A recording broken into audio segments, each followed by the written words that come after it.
Nah, apa itu primal, apa itu dual ya. Jadi masalah primal ini adalah masalah yang sebuah model program linear yang kita pelajari selama ini ya. Itu yang kita sebut dengan primal. Jadi indikatornya itu dapat menjelaskan hubungan antara primal dan dual. Pasangannya itu yang kita sebut dengan dual gitu ya. Yang kedua dapat mengkonversi model primal ke dual, dan yang ketiga adalah kita bisa menyelesaikan permasalahan primal yang selama ini kita sudah selesaikan dengan metode simplex ya, dengan program QM, dan menjelaskan hubungan keduanya gitu ya. Oke ya, jadi pengertiannya, setiap masalah program linear yang berasosiasi dengan masalah program linear lain kita sebut dengan dual atau dualitas. Cara pertama untuk menyatakan masalah program linear kita sebut dengan primal ya. Yang selama ini kita selesaikan dari kasusnya apa? Kasus roti, mebel, produksi sawah, produksi tani ya, dan kasus-kasus lain itu kita sebut dengan primal ya. Cara kedua untuk menyatakan masalah yang sama kita sebut dual. Jadi sekarang kita lihat dual atau pasangan dari primal gitu ya. Solusi optimal untuk primal dan dual adalah sama atau ekivalen, tetapi prosedurnya berbeda. Pertama, masalah primal tidak boleh sama dengan dual ya. Itu yang pertama. Yang kedua, ini yang langsung dicatat ya. Jika primalnya fungsi maksimum atau memaksimumkan, maka dual fungsinya meminimumkan atau sebaliknya gitu ya. Jadi contohnya itu contoh yang pertama itu kan produksi roti ya. Nah, produksi roti itu kan bagaimana membuat roti ya, menjual sehingga mendapatkan keuntungannya sebanyak-banyaknya gitu ya. Nah, itu kan maksimum ya, keuntungan sebanyak-banyaknya berarti maksimum. Di sisi lain, ya, roti itu kan dibuat dari sebuah bahan gitu ya, dari bahan-bahan misalnya terigu ya, gula, keju. Nah, di sisi lain bagaimana kita meminimalkan ya bahan-bahan tadi ya. Bahan-bahan seperti terigu, seperti gula, seperti keju. Ya, kita meminimalkan sehingga nanti tetap juga kita mendapatkan keuntungan ya juga yang sebesar-besarnya ya. Jadi satu kasusnya maksimum, di sisi lain ada kasus yang minimum. Itu yang kedua ya. Jadi primalnya fungsi max, maka dualnya fungsi min.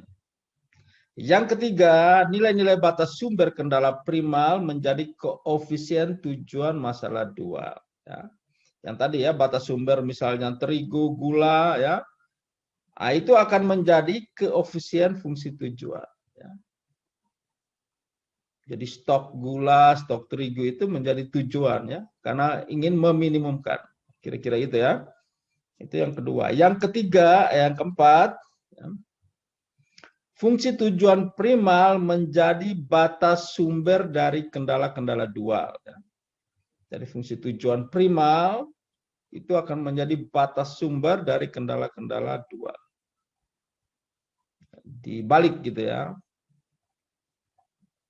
Tadi batas sumber jadi koefisien tujuan, sekarang koefisien tujuan jadi batas sumber. Gitu ya. Itu yang keempat. Yang kelima, nih transpose ya. Anda sudah pernah tahu ya transpose ya dalam matriks ya. Transpose itu mengubah baris menjadi kolom, kolom menjadi baris. Itu yang kita sebut transpose. Transpose koefisien kendala primal menjadi koefisien kendala dual. Ya, itu yang kelima. Dan yang terakhir, jika primal kendala bertanda lebih besar atau lebih besar sama dengan, ya, jika primal kendala bertanda lebih besar atau lebih besar sama dengan, maka dual bertandanya lebih kecil atau lebih kecil sama dengan. Nah, 6 ini ya. Jadi Pak ulang pertama, kalau primalnya max, maka dualnya min. Ya. Yang kedua, ya, jadi poin ketiga ini ya, nilai-nilai batas sumber kendala primal menjadi koefisien kendala fungsi tujuan dual. Sedangkan nomor 4 dibalik, fungsi tujuan jadi batas sumber. Yang kelima, transpose. Dan yang keenam, jika primal tandanya lebih besar, maka dual tandanya lebih kecil. Jika primalnya lebih besar sama dengan, maka dualnya lebih kecil sama dengan. Oke, kita lanjut. Nah ini ya contoh. Misalnya Anda ingin mengembangkan sebuah produk, ya, jadi Anda punya semacam perusahaan software gitu ya. Nah perusahaan software Anda atau usaha Anda atau ini Anda membuat dua produk informasi berbasis desktop dengan berbasis web. Nah, bagaimana keuntungan ya dari dua sistem tadi kalau ingin disewakan gitu ya. Maka ini profitnya 50x tambah 120y. Jadi kalau penyewaan desktop dia cukup 50 ya. Nah, ini kalau nanti kita kali dengan ya mungkin 100 ya 100.000 ya, berarti 5 juta misalnya. Nanti 120 ini kali 100.000 berarti 12 juta. Ya, webnya lebih mahal ya, karena sekarang orang lebih banyak menggunakan web. Desktop cukup 5 juta misalnya. Nah, untuk mendapatkan keuntungan, ya, ada kendala yaitu waktu develop ya. Jadi kita harus membangun sistem tadi ya. Jadi untuk membangun desktop dibutuhkan waktunya, misalnya ini dua bulan ya. Desktop 2 bulan ditambah dengan webnya 4 bulan dan waktu yang dikerjakan itu tidak boleh lebih dari 80 ya. Gitu ya. Dan yang berikut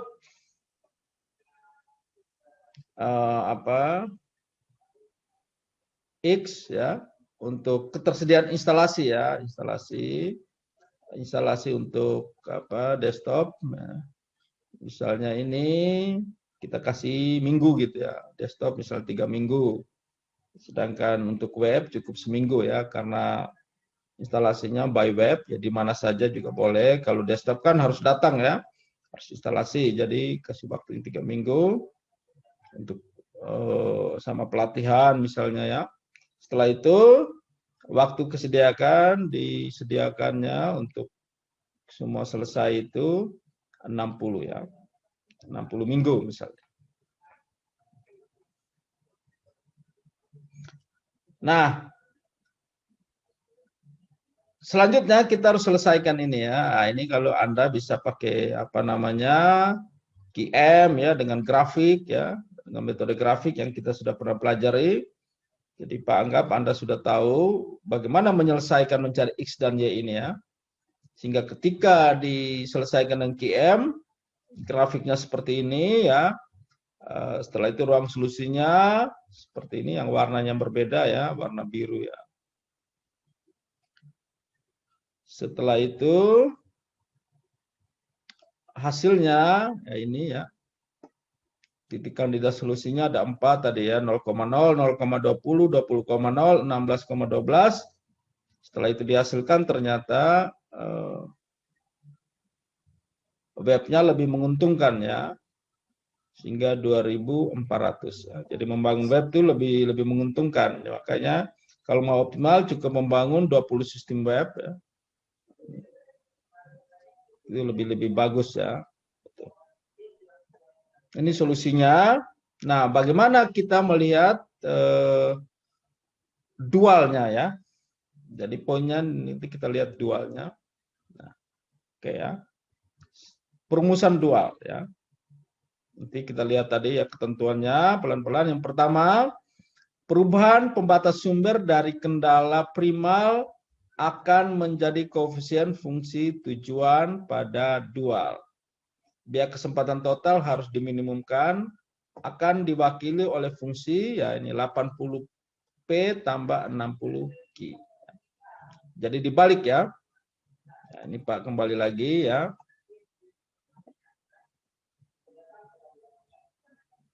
Ini ya.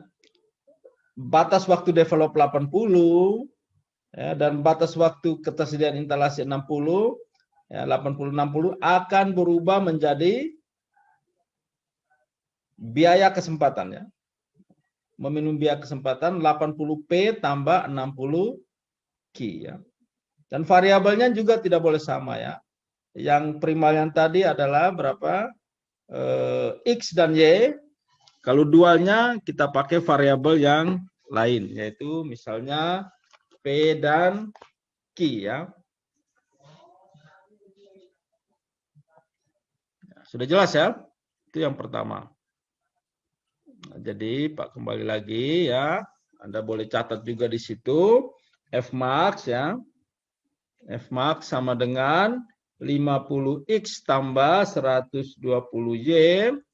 Kendalanya ya atau constraint ya, subjek to-nya adalah 2X tambah 4Y lebih kecil sama dengan 80, 3X tambah Y lebih kecil sama dengan 60 ya. Waktu develop sama kemudian waktu instalasi. Oke, dualnya adalah yang pertama Fmin ya. Fmin ya sama dengan 80P ditambah 60Q. Oke ya. Nah, sekarang bagaimana kendalanya? Yang kedua, korespondensi kendala dual terbentuk dari transpose koefisien kendala primal. Jika kendala primalnya lebih kecil, maka kendala dualnya lebih besar ya. Jika primalnya lebih kecil sama dengan, maka dualnya lebih besar sama dengan. Nah, nanti kalau kita lihat di QM ya seperti ini ya, model dual original, kalau di QM disebut original problem ya. Profilnya 50X tambah 120Y. Dia memaksimumkan desktop web ya. 24 lebih kecil sama 80, 31 lebih kecil 60. Nanti di dualnya dia biaya min. Nah, nanti di QM sudah ditunjukkan ini ya. Minimum 80 ya, 80P tambah 60 Q tadi ya. Setelah itu 2P tambah 3Q lebih besar sama dengan 50. Oke. Dan yang berikut adalah 4P tambah 1. Ya, apa? Satu itu kan Q. koefisiennya. Variabelnya Ya, apa? Pak. Ya, Q kan? Ya, Iya, Pak. lebih besar sama dengan 120. 120. Nah, itu primal dan dual ya. Nah, sekarang tadi kan di primal kita dapatnya berapa tadi? Hasilnya. Ini ya 2400. ya 2400. Nah, sekarang coba kita selesaikan dengan Oke. Kita selesaikan yang dualnya. Coba pakai QM ya. Nah, ini yang tadi file new. Oke.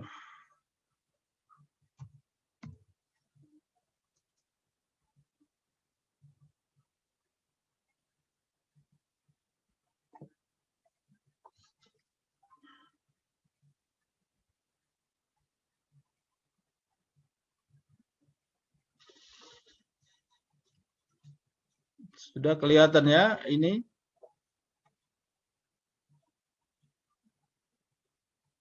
Oke.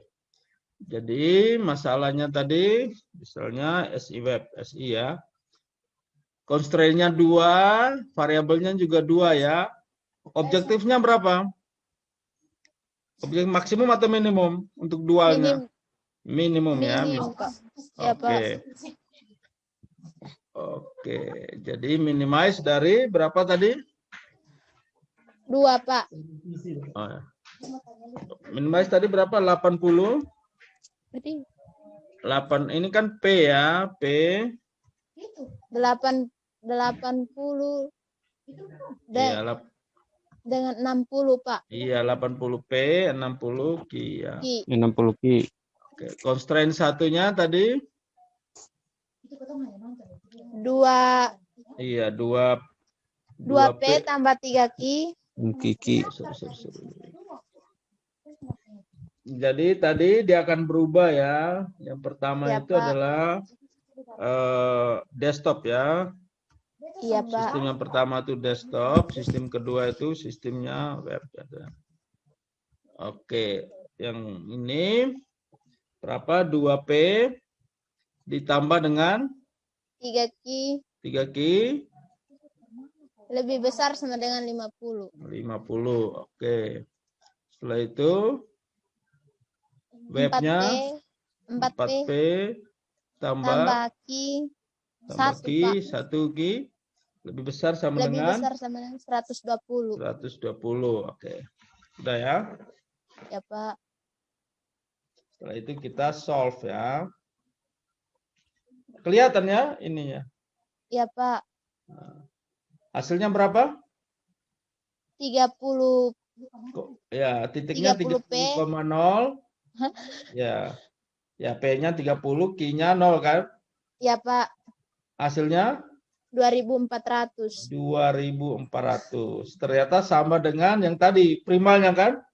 Primalnya tadi Iya, berapa?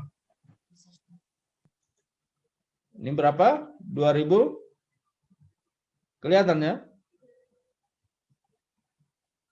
Sudah kelihatan? Kelihatan, Pak. Ya, berapa? 0,20 2400. 400. Titiknya berbeda, tetapi titik solusinya sama. Nilai programnya sama, 2400. Berarti kesimpulannya apa? Hasil primal sama dengan hasil dual, Pak. hasil dual gitu ya. Atau perusahaan roti ingin menjual. Karena apa? Ketika dia menjual, dia harus menghitung semua aset-asetnya. Total asetnya itu berapa ya? Minimal harga jualnya adalah minimal dari total asetnya. Kira-kira begitu ya. Ya, yang kita hitung tadi kan aset-asetnya gitu ya. Kalau di perusahaan misalnya roti gitu kan, asetnya itu kan ketersediaan bahannya ya, tepung, terigu, gula, karyawan ya, sewa tempat, nah semuanya itu yang dihitung. Nah ini contoh yang kedua, coba nanti diselesaikan. Sebuah perusahaan mebel produksinya 2 jenis produksi, yaitu meja dan kursi ya, dengan bahan baku cat dan kayu. Jadi prinsip primal dan dual itu gitu ya. Keuntungannya, biaya kesempatan keuntungan ya, dari sebuah misalnya sebuah produksi harus sama dengan biaya kesempatan ketika sebuah perusahaan itu ingin dijual gitu ya. Berarti yang dia hitung adalah stok dari bahan-bahannya ya. Nah, ini contohnya perusahaan membuat 2 jenis produksi, yaitu meja dan kursi. Mejanya X, kursinya Y. Dengan bahan baku cat dan kayu adalah sebagai kendala atau constraint-nya ya. Sehingga didefinisikan maks 7X tambah 5Y keuntungan. Nah, ini sudah sudah disederhanakan ya. Ya, Pak. Kendalanya 2X tambah Y lebih kecil sama dengan 100, yaitu kendala cat. Dan kendala kayu adalah 4X tambah 3Y lebih kecil sama dengan 240. Bagaimana perencanaan jika perusahaan mebel ingin dijual? Bagaimana harga dari variabel-variabel tersebut sehingga orang yang membeli haruslah semurah atau seminimal mungkin. Intinya kalau dia jual juga tidak boleh rugi. Hitungannya bagaimana? Nah, kira-kira itu. Berarti kita menghitung kesempatan biaya-biaya asetnya tadi ya. Oke ya, berarti yang pertama kita buat adalah kita membuat dualnya gitu ya. Mencari baru menghitung dualnya. Nah, set sama dengan 7X tambah 5Y. Kendalanya 2X tambah Y lebih kecil sama lebih dengan kecil sama 100. 4X tambah 3Y 3Y lebih kecil dari 240. X Y lebih besar. No. Oke, kita kembali ke aturan tadi. Ada 6 tadi ya. Ya, Pak. Kalian tadi. Ini sudah kelihatan? Sudah, Pak. Oke. Variabel primal tidak boleh sama dengan dual. Variabel primalnya ini apa? X dan Y kan? Iya, Pak. Maka dual kita jadikan apa? Misalnya P dan Q boleh? Boleh ya? Boleh, Pak. Iya, P dan Pak. Q. Oke, sip. 1 ya. Yang nomor 2, jika primalnya max maka dualnya min atau sebaliknya. Ini primalnya max atau min? Tadi max kan? Dia Ya, jadi Pak. mencari keuntungan dari penjualan meja sama kursi tadi ya. Berarti F max. Maka dualnya adalah min loh. Iya, Pak. Oke, F min ya. Oke, yang nomor 3. Nilai-nilai batas sumber pada kendala primal sama dengan menjadi koefisien fungsi tujuan. Nah, batas sumbernya mana yang di primal ini? Batas sumber 120, Pak. Yang mana? 120. 240. Ya, 240 dan 100 dan 200. 240. Ini kan batas sumber kan?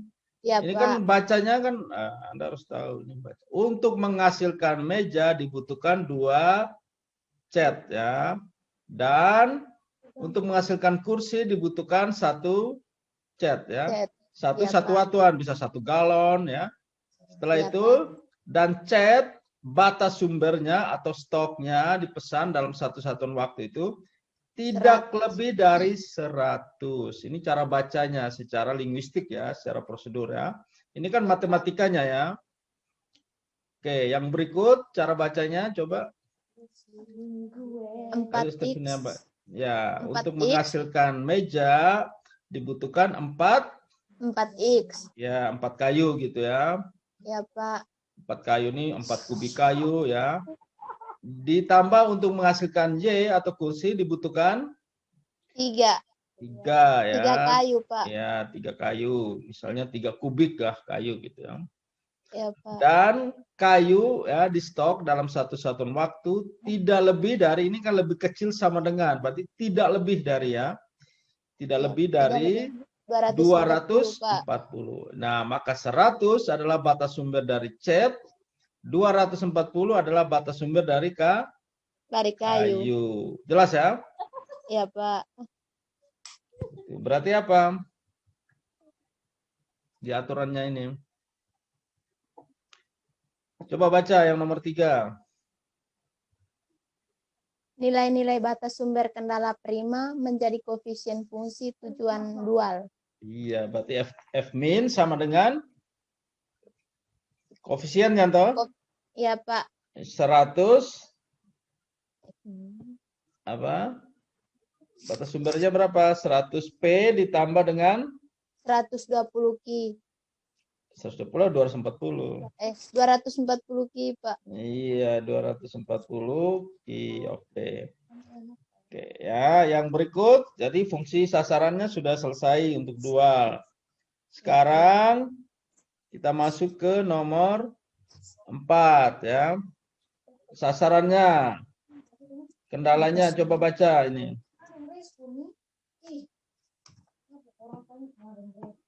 Fungsi tujuan primal menjadi batas sumber kendala-kendala dual, ya toh? Ya, lalu Pak. Transpos koefisien kendala primal menjadi koefisien kendala dual.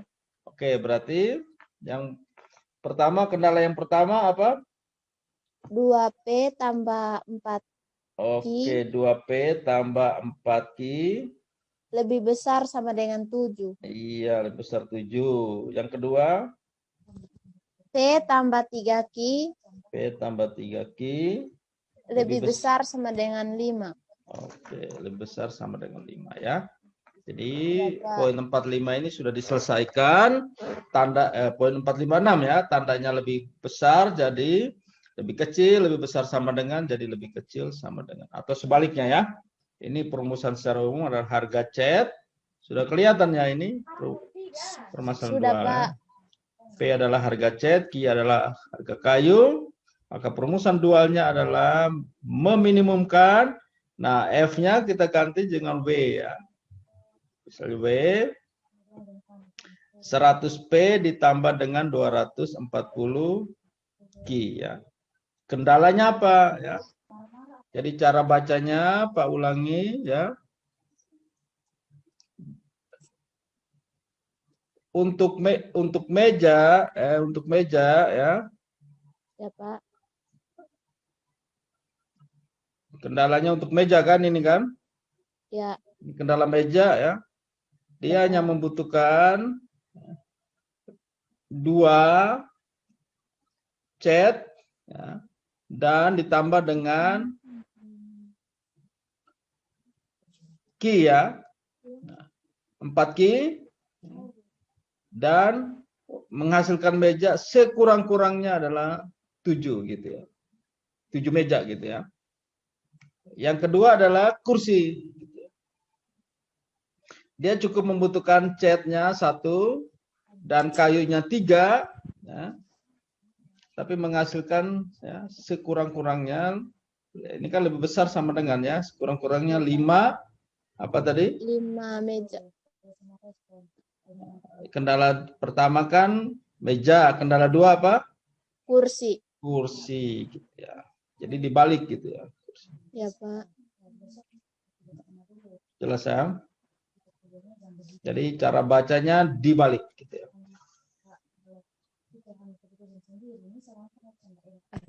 Nanti hasilnya sama tadi ya.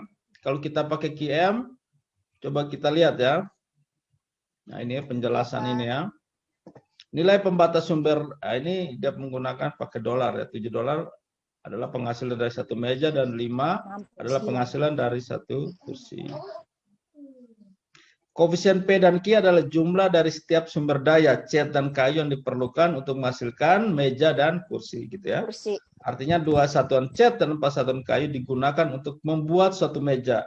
Tiap meja yang diproduksi hasilnya lebih besar ya, sebesar-besarnya 7 dari pendapatan perusahaan mebel. Kendala 2, 1 satuan cat dan 3 satuan kayu digunakan untuk membuat kursi ya. Jadi setiap satu kursi diproduksi hasilnya harus keuntungannya sebesar-besarnya $5 tadi ya. Itu penjelasan dualnya ya. Ya, Pak.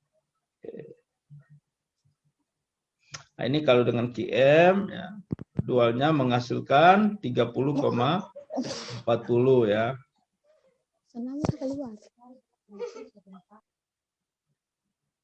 Nah, ini ya. Jadi Anda lihat ini apa? Semacam pencerminan ya. Ini ruang solusinya ini, gambarnya ini ya. Ini kan gambar terbuka ya, gambar segitiga ini ya. Daerahnya daerah tertutup ya. Ini primalnya. Tapi dualnya daerah terbuka ya. Iya, Pak. Tapi hasilnya sama. Ini pakai QM ya. Ini primalnya 410, dualnya juga 410 ya. Jadi masalah primal sama dengan masalah dual. Usaha produksi roti, contoh 1.1 bagaimana dualnya. Setelah itu produksi sawah 1.2 bagaimana dualnya. Lalu kamu cari coba jurnal-jurnal penelitian ada tidak yang membahas tentang primal dan dual. Searching aja di Google primal dan dual dan metode penyelesaian. Nah, kalau Anda berminat bisa jadi topik tugas akhir gitu.